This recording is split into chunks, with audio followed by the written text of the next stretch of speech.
2009 ఫిబ్రవరి 26న భారత వైమానిక దళం పాకిస్తాన్లోని బాలాకోట్లోకి ప్రవేశించి వైమానిక దాడులతో పాక్లోని ఉగ్రవాదుల శిబిరాలను ధ్వంసం చేసింది.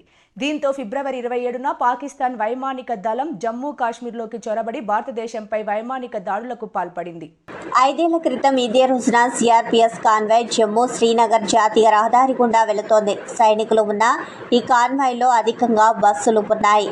కాన్వాయ్ పుల్వామా వద్దకు చేరుకోగానే అటువైపు నుంచి వచ్చిన ఓ కారు కాన్వాయ్ని ఓ బస్సును ఢీకొంది. బస్సును ఢీకొన్న ఆ కారులో పెద్ద ఎత్తున పేలుడు పదార్థాలు ఉన్నాయి.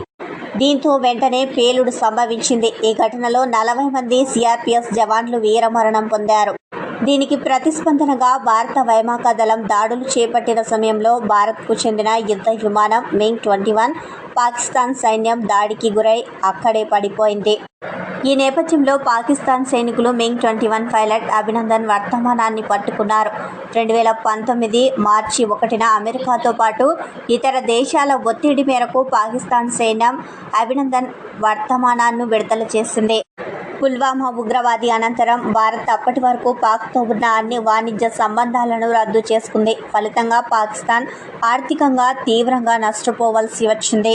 పాకిస్తాన్ను బ్లాక్ లిస్ట్లో చేర్చుకుంది. మనీ లాండరింగ్ పై ఫైనాన్షియల్ యాక్షన్ టాస్క్ ఫోర్స్ను కూడా భారత ప్రభుత్వం కోరింది. ఈ దాడి తర్వాత పాకిస్తాన్కు భారత్ గుణపాఠం చెప్పిన తీరు గతంలో ఎన్నడూ జరగలేదు.